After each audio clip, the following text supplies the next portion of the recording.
ஜெபம். எங்களை நேசிக்கிற அருமை இரட்சகரே, உமக்கு ஸ்தோத்திரம் அப்பா. துதிகளின் மத்தியில் வாசம் செய்கிறவரே, நன்றி அப்பா. கடந்த நாட்கள் முழுவதும் கண்ணின் கருவிழி போல பாதுகாத்ததற்காக நன்றி அப்பா. ஆவியானவரே, அன்பின் ஆவியானவரே, நீர் சகலத்தையும் முடிக்க வல்லமை உள்ள கர்த்தர், நன்றி அப்பா. வருத்தப்பட்டு பாரம் சுமக்கிறவர்களே, நீங்கள் எல்லாரும் என்னிடத்தில் வாருங்கள், நான் உங்களுக்கு இளைப்பாறுதல் தருவேன் என்றவரே, எங்கள் பாவங்களை மன்னித்து விட முடியாத பாவங்களில் இருந்து எங்களை விடுவித்து மெய் சமாதானத்தை தாங்க அப்பா. தீராத நோய்களை குணப்படுத்துகிறவர் நீர் அப்பா. தேவைகளை சந்திக்கிறவர் நீங்க அப்பா. வாலிப பிள்ளைகளை பரிசுத்தப்படுத்துங்க அப்பா. அவர்கள் விரும்பி படிக்கிற பாடங்கள் கிடைத்து நன்கு படித்து உமது கட்டளைகளின்படி நடக்க கிருபை தாங்க ஏசப்பா. ஏசப்பா, இன்னும் பிள்ளைகளை அனந்த ஞானத்தை கொடுங்க அப்பா. அவர்கள் பரிசுத்தப்படுத்தி ரட்சிப்பின் பாதையில் நடத்துங்க அப்பா. தேசத்தை சுத்திகரித்து ஜனங்கள் ரட்சிக்கப்படணும் அப்பா. ஜேடிகே டிவியில் செய்தி கொடுக்கிற தேவ மனிதர்களை பரிசுத்தப்படுத்தி பாதுகாத்து கொள்ளுங்க அப்பா. அநேக தேவ மனிதர்கள் டிவியில் செய்தி கொடுக்கிறது அநேக ஜனங்களுக்கு பிரயோஜனமாக இருக்கணும் ஏசப்பா. ஜேடிகே டிவி நிறுவனத்தில் அம்மா ஐயாவை ஆண்டவரே, அவர்கள் பிள்ளைகள் குடும்பங்கள் தேவைகள் எல்லாவற்றையும் சந்தித்து ஆசீர்வதிங்கப்பா. அங்கே வேலை பார்க்குற ஆண்டவரே, உம்முடைய பிள்ளைகளையும் தகப்பனே நீர் பரிசுத்தப்படுத்தி அவர்களை பாதுகாத்து கொள்ளுங்க. அவர்கள் போக்கிலும் வரத்திலும் நீர் கூட இருந்தருளும் அப்பா.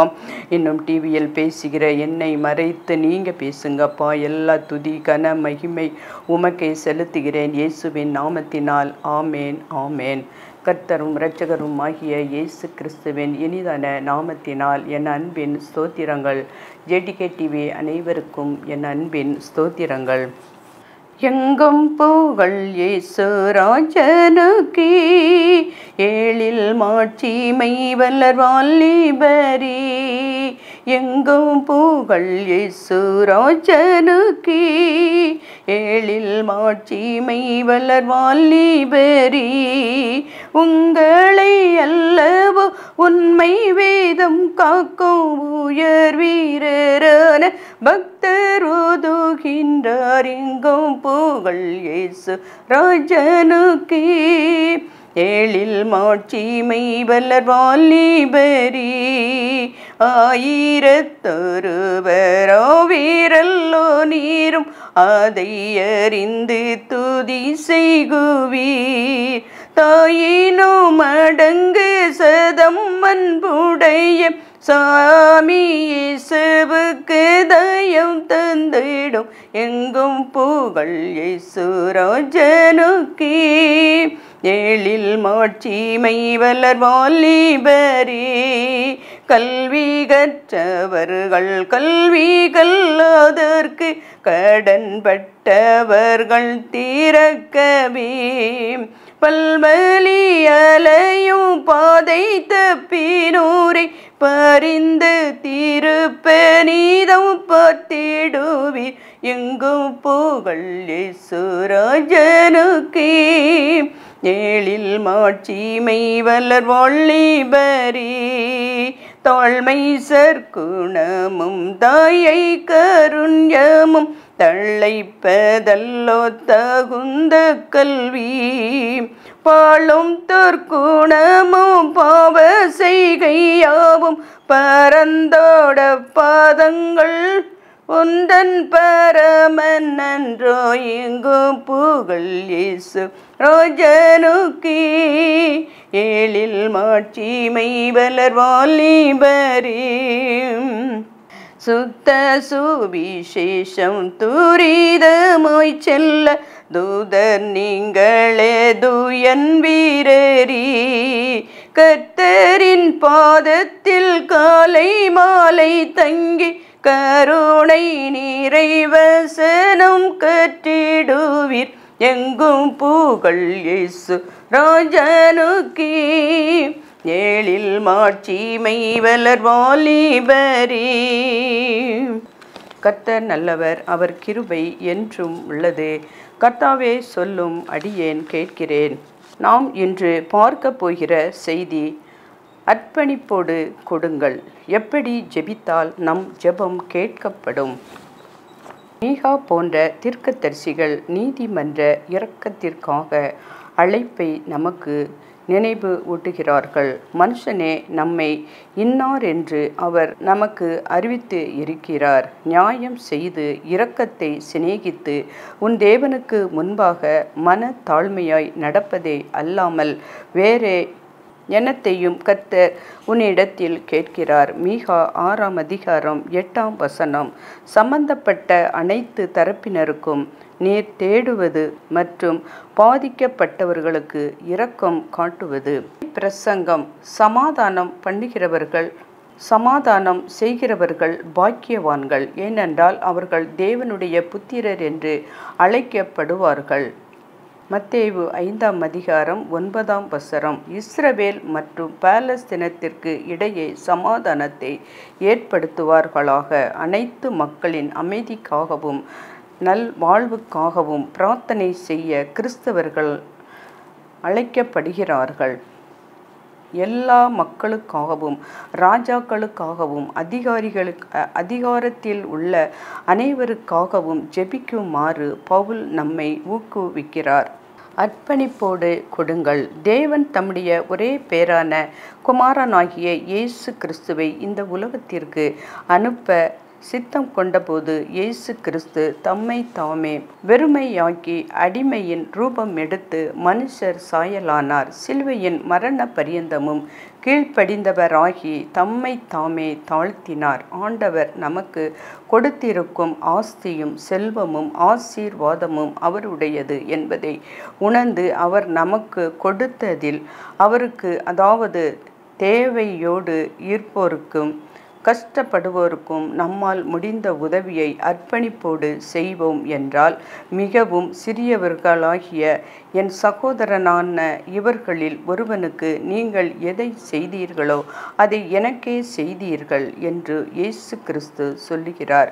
இயேசு கிறிஸ்து தேவனுடைய சித்தத்திற்கு தன்னை ஒப்பு கொடுத்து தன்னையே நமக்காக கொடுத்ததற்கு காரணம், நாம் நித்திய அழிவை அடைந்துவிடக்கூடாது, நாம் நித்திய ஜீவனை பெற்றுக்கொள்ள வேண்டும் என்று அவர் நம்மேல் வைத்த அன்பினால்தான். நாம் ஒருவர் மீது அன்பாய் இருப்போம் என்றால் நிச்சயமாய் அவர்களுக்கு எதையாவது கொடுப்போம். உன்னிடத்தில் நீ அன்பு கூறுவது போல பிறனிடத்திலும் அன்பு கூர்வாயாக என்று தேவனுடைய கற்பனைகளின்படி நாம் மற்றவர்களிடத்தில் அன்பு கூர்ந்து அவர்களுக்கு நம்மால் இயன்ற உதவியை கொடுக்க முன் வருவோம். இயேசு கிறிஸ்து இந்த பூமிக்கு வந்த மானிடனாய் பிறந்த நமக்காக எத்தனையோ பாடுகளையும் வேதனைகளையும் சகித்தார். பின்பு தன்னுடைய ஜீவனையும் நமக்காக கொடுத்தார். எல்லாவற்றையும் அவர் உள்ளத்தில் மகிழ்ச்சியோடு செய்தார். மற்றவர்களுக்கு கொடுக்கும் போது நாம் மகிழ்ந்து கொடுக்க வேண்டும். இல்லை என்றால் நாம் கொடுப்பது நமக்கு ஆசீர்வாதமாய் இருக்காது, அதை பெற்று கொள்பவர்களும் ஆசீர்வாதமாய் இருக்காது. வேத வசனம் அவனவன் விசனமாயும் அல்ல கட்டாயமாயும் அல்ல, தன் மனதில் நியமித்தபடியே கொடுங்கள், உற்சாகமாய் கொடுக்கிறவன் இடத்தில் தேவன் பிரியமாய் இருக்கிறார் என்று கூறுகிறபடி நாம் மன மகிழ்ச்சியோடு மற்றவர்களுக்கு கொடுப்போம், தேவனை பிரியப்படுத்துவோம். இயேசுவின் தாயாகிய மரியாள் இந்த உலகத்தார் எல்லாரையும் மீட்கும்படியாய் இயேசு கிறிஸ்து இந்த பூமியில் வந்து நமக்காகவே அவர் அவதரித்தார். நாம் இயேசுவின் தாயாகிய மரியாளுக்கு சிறப்பான பங்கு உண்டு. மரியாள் நாசரேத்தில் பிறந்த யூத பெண்மணி. இவர்களுக்கு பெற்றோர் யோயாகிம் மற்றும் அன்னா. இயேசுவின் தாயாகிய மரியாளின் கணவர் பெயர் யோசேப்பு. இவர்களுக்கு திருமணம் நடைபெற்ற போது மரியாளின் வயது 12 அல்லது 13 என்று வரலாறு கூறுகிறது. மரியாளுக்கு திருமணம் நடைபெறும் முன்னே மரியாள் பரிசுத்த ஆவியினால் கர்ப்பமாகி இயேசு கிறிஸ்துவை பெற்றார்கள் என்பது நமக்கு தெரியும். இயேசுவின் பிறப்புக்கு பின்னர் யாக்கோபு யோசே, யூதா, சீமோன் என்ற சகோதரர்களும் சகோதரிகளும் இயேசுவுக்கு இருந்தார்கள். மார்க்கு 6ஆம் அதிகாரம் 3ஆம் வசனம் என்று நம் வேதத்தில் பார்க்கிறோம். ஆனால் மரியாள் கன்னியாகவேதான் இருந்தார்கள். இவர்கள் யாருக்கும் இயேசுவின் உடன் பிறந்தவர்கள் அல்ல. கன்னியாகிய மரியாளிடம் காபிரியேல் தூதன் பரிசுத்த ஆவியால் நீ கர்ப்பம் தரித்து இயேசு கிறிஸ்துவை பெறப்போகிறாய் என்று சொன்னபோது முதலில் பயந்தாலும் சந்தேகப்படாமல் உன்னதமானவரின் பலன் தன் மேல் நிழலிட போவதையும் தேவனாலே கூடாத காரியம் ஒன்றுமில்லை என்பதையும் அறிந்து, இதோ நான் ஆண்டவருக்கு அடிமை, உம்முடைய வார்த்தையின்படி எனக்கு ஆக கடவது என்று தன்னுடைய வாழ்வில் எத்தனை பிரச்சனைகள் வாழ்வில் வந்தாலும் பரவாயில்லை என்று தன்னை முழுமையாக்கி மீட்பின் திட்டத்திற்கும் அந்த பணிக்கும் ஒப்பு கொடுத்தார்கள். அன்பானவர்களே, இந்த உலகத்தாரை எல்லாம் மீட்க தன்னையே அடிமையாக ஒப்பு கொடுத்து இந்த உலகத்திற்கு வந்த இயேசு கிறிஸ்துவின் அன்பையும் அவரால் இலவசமாய் கிடைக்கும் மீட்பையும் அறியாமல் வாழ்ந்து கொண்டே இருக்கும் கோடிக்கணக்கான ஜனங்கள் வாழும் நம்முடைய தேசத்தில் அவர்களை மீட்கும் பணியில் நம்மை அடிமையாக்கி ஒப்பு கொடுக்க முன் வாருங்கள். அதன் நிமித்தம் நம் வாழ்வில் கஷ்டங்கள் நெருக்கங்கள் வரலாம். ஆனால் பரிசுத்த ஆவி நம்மிடத்தில் வரும்பொழுது நாம் பலனடைந்து எருசலேமிலும் யூதா முழுவதிலும் சமாரியா முழுவதும் பூமியின் கடைசி பரியந்தமும் எனக்கு சாட்சிகளாய் இருப்பீர்கள் என்ற வசனத்தின்படி உன்னத பலம் பெற்று செயல்படுவோம். இயேசு கிறிஸ்து தேவனுடைய குமாரனாக இருந்த போதிலும் மரியாளுக்கு மகனாக பிறக்கும்படி தேவன் மரியாளை தெரிந்தெடுத்த போது மரியாள் தன் மகனை வளர்ப்பதில் தனக்கு பொறுப்பு உண்டு என்று உணர்ந்து தேவ சித்தத்தின்படி தன் மகனை வழி நடத்தினார்கள். ஒருமுறை இயேசு கிறிஸ்து 12 வயது ஆனபோது தன் பெற்றோரோடு எருசலேமுக்கு பண்டிகை கொண்டாட சென்றபோது இயேசு கிறிஸ்து தேவாலயத்தில் போதகர் நடுவில் உட்கார்ந்து அவர்கள் பேசுகிறதை கேட்டு அவர்களோடு வினாவிக் கொண்டு இருந்தார். ஆனால் இதை அறியாமல் கடந்து சென்ற இயேசு கிறிஸ்துவின் தாய் தகப்பன்மார் அவரை தேடி திரும்பி வரும் பொழுது அவர் சொன்னது, என் பிதாக்களுக்கு நான் இருக்க வேண்டியதாய் இருக்கிறது. இந்த காரியத்தை தெளிவாக புரிந்து கொண்ட மரியாள் இயேசு கிறிஸ்துவை தேவ சித்தத்தினால் வழி நடத்தினார்கள். ஆம், இயேசுவானவர் ஞானத்திலும் வளர்த்தியிலும் தேவ கிருபையிலும் மனுஷர் தயவிலும் அதிகமாய் விருத்தி அடைந்தார்கள். அன்பானவர்களே, அறுப்பு மிகுதி வேலையாட்களோ கொஞ்சம். மத்தேயு 9ஆம் அதிகாரம் 37 படி என்று தன் பணியை செய்ய ஆட்கள் குறைவாகவே இருக்கிறார்கள் என்ற ஏக்கத்தோடு இன்றைக்கும் காணப்படும் இயேசு கிறிஸ்துவின் ஆத்தும பாரத்தை புரிந்தவர்களாய் நம் பிள்ளைகள் மீட்பின் பணி செய்ய ஒப்பு கொடுப்போம். தொடர்ந்து அவர்களை தேவ சித்தத்தில் வழி நடத்துவோம்.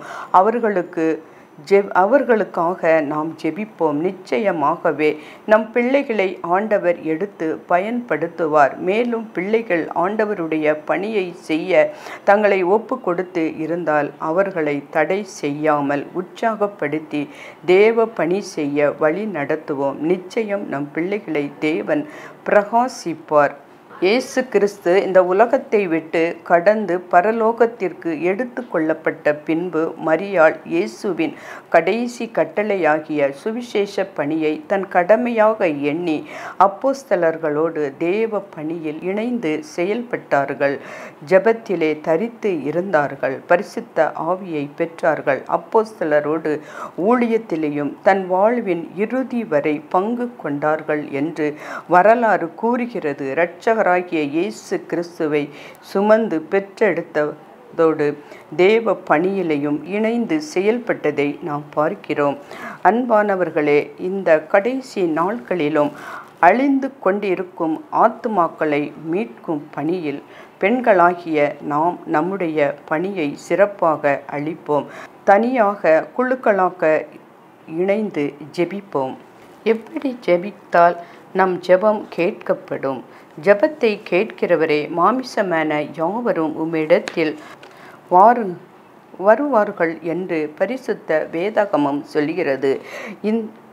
கர்த்தர் ஜெபத்தை கேட்கிறவர். நாம் ஜெபித்தால் நம்முடைய அந்த ஜெபத்தை கேட்டு பதில் தருகிறவர். ஆபிரகாம் ஜெபித்த போது கர்த்தர் பதில் கொடுத்தார். மோசே ஜெபித்த போது கர்த்தர் அதை கேட்டு பதில் கொடுத்தார். தாவீது ஜெபித்த போது கர்த்தர் கேட்டு அதற்கு பதில் கொடுத்தார்.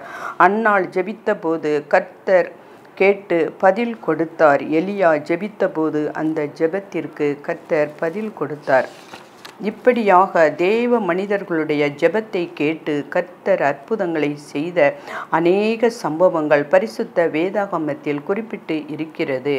ஆகவே நாம் யாராக இருந்தாலும் சரி, எந்த மதத்தை சார்ந்தவர்களாக இருந்தாலும் சரி, இயேசு கிறிஸ்துவின் இடத்தில் ஜெபிக்கும் பொழுது அந்த ஜெபங்களை அவர் கேட்டு நமக்கு பதில் தருவார். முதலாவது, நம்முடைய இருதயத்தில் அக்கிரம சிந்தைகள் இருக்குமானால் கர்த்தர் நம்முடைய ஜெபத்தை கேட்க மாட்டார். நாம் ஜெபிக்கும் போது நம்முடைய வாயில் இருந்து புறப்படுகிற வார்த்தைகளை எல்லாம் கர்த்தர் கவனித்து கொண்டு இருக்க மாட்டார். நம்முடைய இருதயம் எப்படிப்பட்டதாக இருக்கிறது என்று தான் கவனித்து பார்ப்பார். நம்முடைய இருதயம் கர்த்தரோடு கூட சரியாக பொருந்தி இருந்தால்தான் ஜெபத்திற்கு பதில் கிடைக்கும். நம்முடைய இருதயத்திற்குள் பாவ சிந்தனைகளை வைத்து கொண்டு, இயேசுவே உம்மீது என் பக்தி இருக்கிறது, அன்பு இருக்கிறது, எனக்கு ஒரு அற்புதம் செய்யும் என்று சொல்லி ஜெபித்து கொண்டு இருந்தால் அவர் நிச்சயமாகவே பதில் தர மாட்டார். பாவிகளுக்கு தேவன் செவி கொடுப்பது இல்லை. யோவான் 9ஆம் அதிகாரம் 31ஆம் வசனம் என்று பரிசுத்த வேதாகமம் சொல்கிறது. ஏன் கர்த்தர் நம்முடைய இருதயத்தை பார்க்கிறார் என்றால், நம்முடைய இருதயம் அவருக்கு உகந்த பரிசுத்தமாக இருந்தால்தான் அவரோடு கூட நாம் ஐக்கியப்பட முடியும். நம்முடைய இருதயம் பாவத்தினால் கரைபடும் பொழுது கர்த்தருடைய பிரசன்னம் தடைபடும். அவருடைய முகம் நமக்கு மறைக்கப்படும்.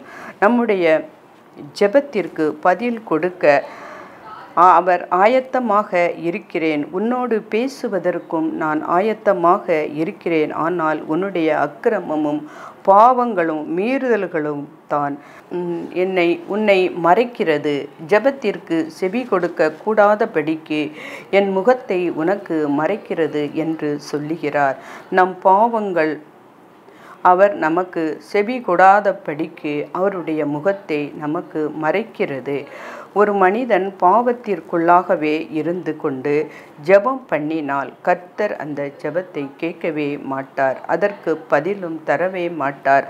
பாவத்தை விட்டு மனம் திரும்பி இயேசு கிறிஸ்துவின் இரத்தத்தினால் பாவங்கள் யாவும் கழுவப்பட்ட ஒரு அனுபவத்தை பெற்று நாம் ஜெபிக்கும் போதுதான் அந்த ஜெபத்திற்கு பதில் கிடைக்கும். ஏனென்றால் மனிதனுடைய இருதயம் எப்படிப்பட்டதாக இருக்கிறது என்று இயேசு கிறிஸ்து சொல்லி இருப்பதை பாருங்கள்.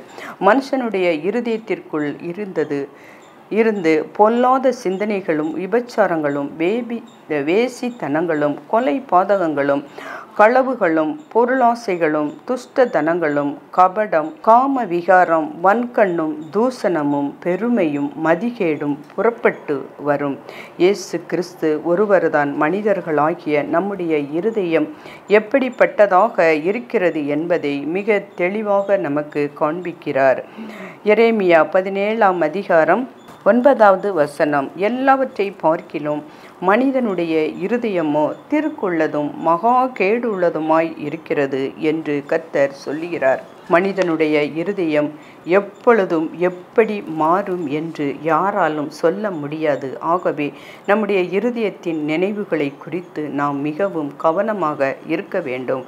உள்ளத்திற்குள் வஞ்சகத்தையும் பெருமையையும் பொறாமையையும் இச்சகத்தையும் வைத்து கொண்டு எவ்வளவு பக்தியாக கர்த்தரை தேடினாலும் கர்த்தர் வெளி பக்தியை பார்த்து ஏமாந்து போகிறவர் அல்ல.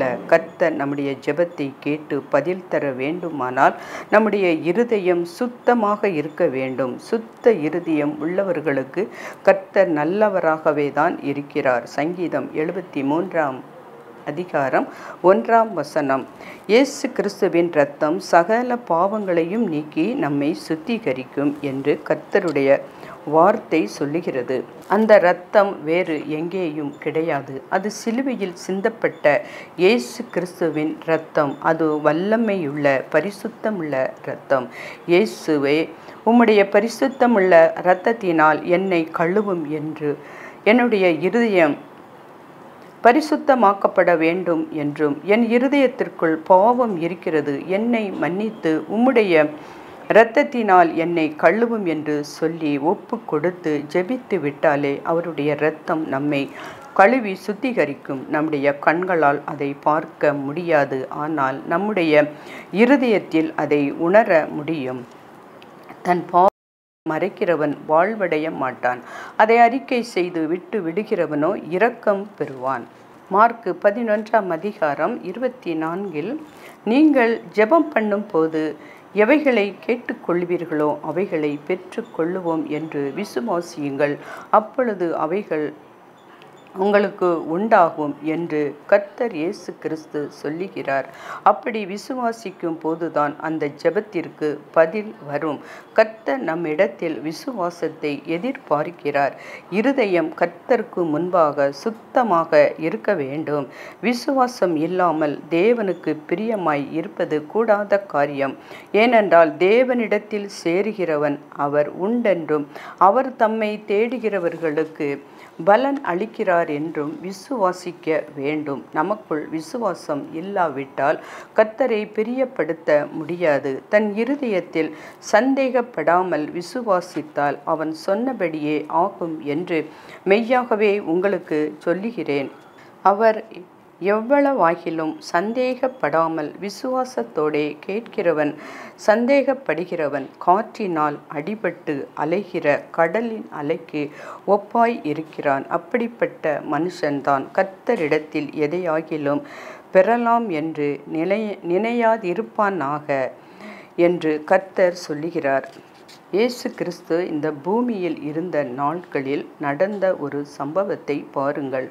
மார்க்கு 9 அதிகாரம் 22 ஒரு தகப்பன் ஊமையான ஒரு அசுத்த ஆவியினால் அலக்களிக்கப்பட்ட தன்னுடைய மகனை இயேசு கிறிஸ்துவின் இடத்தில் கொண்டு வந்த சமயத்தில், போதகரே, இவரை கொல்லும்படி அது அநேக தரம் தீயிலும் தண்ணீரிலும் தள்ளிற்று. நீர் எதையாகிலும் செய்யக்கூடுமானால் எங்கள் மேல் மனதிறங்கி எங்களுக்கு உதவி செய்யும் என்று கேட்டுக்கொண்டார்கள். அந்த தகப்பன் இயேசு கிறிஸ்துவின் இடத்தில் வந்து தன்னுடைய மகனுடைய விடுதலைக்காக விண்ணப்பம் பண்ணினான். ஆனால் அவர் உடனே அற்புதம் செய்துவிடவில்லை. அந்த தகப்பனை நோக்கி, நீ விசுவாசிக்க கூடுமானால் ஆகும், விசுவாசிக்கிறவனுக்கு எல்லாம் கூடும் என்றார். மக்கள் இயேசு கிறிஸ்துவை தேடி வந்த சமயங்களில் எல்லாம் நீ விசுவாசித்தபடியே உனக்கு ஆக கடவது என்று சொன்னவுடனே அற்புதம் நடந்துவிடும். ஆனால் அவர் அந்த தகப்பனை பார்த்து, நீ விசுவாசிக்க கூடுமானால் ஆகும், விசுவாசிக்கிறவனுக்கு எல்லாம் கூடும் என்று சொன்னார். அந்த தகப்பன் விசுவாசிக்கவில்லை. அதாவது முழு இருதயத்தோடு விசுவாசிக்கவில்லை. அதை இயேசு கிறிஸ்து அறிந்திருந்தபடியினால்தான் அந்த தகப்பனை பார்த்து அந்த வார்த்தையை சொன்னார். உடனே அந்த தகப்பன், விசுவாசிக்கிறேன் ஆண்டவரே, என் அவிசுவாசம் நீங்கும்படி உதவி செய்யும் என்று கண்ணீரோடு சத்தமிட்டு சொன்னான்.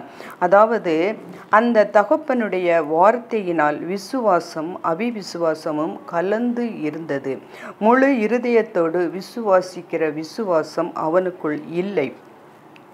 இன்றைக்கு நம்முடைய ஜெபத்தில் கூட சில சமயங்களில் நம்மையும் அறியாமல் அவிசுவாசம் நுழைந்துவிடும். ஒரு முழுமையான விசுவாசம் இல்லாமல் இரு மனதோடு அரைகுறை மனதோடு ஜெபம் பண்ணினால் அந்த ஜெபத்திற்கு பதில் வராது. கர்த்தர் அற்புதம் செய்ய முடியாது. இயேசு கிறிஸ்து அந்த தகப்பனை பார்த்து, நீ விசுவாசிக்க கூடுமானால் ஆகும் என்று சொன்னார். அந்த வார்த்தையை அவர் சொன்னபோது தன்னுடைய அவிவிசுவாசத்தினால் அவர் உடனே அற்புதம் செய்யவில்லை என்று அந்த தகப்பனுக்கும் தெரிந்துவிட்டது. உடனே அந்த தகப்பன் தன் அவிவிசுவாசத்தை அறிக்கையிட்டு, விசுவாசிக்கிறேன் ஆண்டவரே, என் அவிவிசுவாசம் என்னை விட்டு நீங்க எனக்கு உதவி செய்யும் என்று மிகுந்த கண்ணீரோடு சத்தமிட்டு சொன்னான். உடனே அங்கே ஒரு அற்புதம் நடந்தது. இயேசு கிறிஸ்துவின் நாமத்தினால் எனக்கு சுகம் உண்டாகட்டும், அல்லது இயேசு கிறிஸ்துவின் நாமத்தினால் என் வாழ்க்கையில் ஒரு அற்புதம் நடக்கட்டும் என்று இயேசு கிறிஸ்துவின் பெயரை உச்சரித்து சொல்லி ஜெபிக்கும் போதுதான் அற்புதம் நடக்கிறது. இயேசு கிறிஸ்து தான் நமக்கு சிலுவையில் தன்னையே பலியாக ஒப்பு கொடுத்தார். அவர்தான் நம்முடைய நோய்களை எல்லாம் சுமந்தார். அவர்தான் நம்முடைய சகல பாவங்களையும் சாபங்களையும் சுமர்ந்தார். அவர்தான் நமக்காக சிலுவையில் எல்லாவற்றையும் சுமந்து முடித்து மனுக்குலத்திற்காக பரிகாரத்தை உண்டாக்கி இருக்கிறார். ஆகவே மரித்து உயிர்த்தெழுந்த இயேசு கிறிஸ்துவின் நாமத்தினால் அற்புதம் நடக்க வேண்டும் என்று சொல்லி கர்த்தரிடத்தில் கேட்கும் போது அங்கே அற்புதம் நடக்கும். ஆகவே நாம் ஜெபம் பண்ணும் போதெல்லாம் இயேசு கிறிஸ்துவின் பெயரை அழுத்தமாக சொல்லி ஜெபிக்க வேண்டும். அநேகருடைய ஜெபத்திற்கு ஏன் பதில் வரவில்லை என்று கேட்டால், இயேசு கிறிஸ்துவின் நாமத்தினால் ஜெபிக்காத எந்த ஜெபமும் முகவரி இல்லாத கடிதத்தை போன்றதாகத்தான் அர்த்தம் என்பதற்காக ஒரு பக்தன் சொல்கிறார். அதாவது தேவ ஊழியர்கள் நமக்காக பாரம் எடுத்து ஜெபிப்பார்கள், நமக்கு பதிலும் அனுப்புவார்கள் என்று நம்பி கடிதத்தில் தங்களுடைய உள்ளத்தில் உள்ளதை எல்லாம் கொட்டி எழுதி அதை ஒரு கவருக்குள் வைத்து அதற்குரிய ஸ்டாம்பையும் ஒட்டி கடைசியில் அந்த கடிதம் போய் சேர வேண்டிய விலாசத்தை அந்த கவரில் எழுதாமல் தபால் பெட்டிகளில் போட்டுவிட்டால் அது எங்கும் போகாது. பிறகு எப்படி அந்த கடிதத்திற்கு பதில் வரும்? ஆனால் கடிதம் அந்த குறிப்பிட்ட தேவ ஊழியருக்குத்தான் எழுதப்பட்டு இருக்கிறது. உள்ளுக்குள் அவருடைய பெயர்தான் எழுதப்பட்டு இருக்கிறது. ஆனால் கடிதம் எழுதி போட்டுவிட்டு பதிலை எதிர்பார்த்து கொண்டு இருக்கிறவர்கள், என்ன இது, எவ்வளவு பெரிய காரியத்தை குறித்து மிகுந்த கண்ணீரோடு எழுதி இருக்கிறேன், இன்னும் எனக்கு எந்தவித பதிலும் வரவில்லையே என்று சொல்லிக்கொண்டு இருந்தால் அது என்ன அர்த்தம்? விசுவாசம் எழுதப்படாத கடிதத்திற்கு எப்படி பதில் வரும்? ஏனென்றால் அந்த கடிதம் போய் சேர வேண்டிய முகவரி அதில் இல்லை. அதே போலத்தான் இயேசு கிறிஸ்துவின் நாமத்தினால் ஜெபிக்காத எந்த ஜெபமும் கர்த்தருடைய சமூகத்திற்கு போய் சேராது. அந்த ஜெபத்திற்கு பதிலும் வராது. ஆகவே இயேசு கிறிஸ்துவின் நாமத்தினால் நாம் ஜெபிக்க வேண்டும். அப்படிப்பட்ட ஜெபத்திற்கு தான் கர்த்தரிடம் இருந்து நமக்கு பதில் வரும். ஏனென்றால் இயேசு கிறிஸ்து தான் சிலுவையில் நம்முடைய பாவம், சாபம், வியாதி, வேதனை, கஷ்டம், கவலை, கண்ணீர், நெருக்கம், தோஷங்கள் ஆகிய எல்லாவற்றையும் சுமர்ந்து முடித்தார். சிலுவையில் நமக்காக மரித்து உயிர்த்தெழுந்த இயேசு கிறிஸ்துவின் பெயரை சொல்லி ஜெபிக்கும் போதுதான் நம்முடைய ஜெபத்திற்கு பதில் வரும். இதை நம் மனதில் பதித்து கொள்ளுங்கள். சும்மா ஜெபம் பண்ணி பார்ப்போம் என்று அல்ல. நான் ஜெபிக்கிறேன், எனக்காக வழி திறக்கப்படும், எனக்கு இயேசு கிறிஸ்து அற்புதம் செய்வார் என்கிற உறுதியான விசுவாசத்தோடு இருக்க வேண்டும். யார் மீதாவது நமக்கு மனக்கசப்போ அல்லது வெறுப்போ இருந்தால் உடனே அவர்களை மன்னித்து அவர்களை சரிப்படுத்தி கொள்ளுங்கள். ஆவியானவர் தெளிவாக நம்மிடத்தில் நீ நேரில் போய் ஒப்புரவாகி விடு என்று சொல்லுவாரானால் உடனே சம்பந்தப்பட்டவர்களை நேரில் சென்று பார்த்து பேசி அவர்களோடு ஒப்புரவாகி ஐக்கியப்பட்டு கொள்ளுங்கள். அப்படி நாம் ஜெபிக்கும்போது பரிசுத்த ஆவியானவருக்கு இடம் கொடுத்து ஆவிக்குள்ளாக நிறைந்து ஜெபிக்கலாம். இந்த காரியத்தை மனதில் வைத்து ஜெபிக்கும் போது அற்புதம் நடக்கும். நம்முடைய ஜெபம் கேட்கப்பட வேண்டும் என்றால் சும்மா கர்த்தரிடத்தில் போய் என்ன கேட்டாலும் தந்து விடுவார் என்பது அல்ல. இதுவரை சொன்ன காரியங்களை எல்லாம் கவனித்து அதன்படி நாம் ஜெபித்தால்தான் நம்முடைய ஜெபத்திற்கு கர்த்தர் பதில் தருவார். கர்த்தர் நம் அனைவரோடும் கூட இருப்பாராக. ஆமேன்.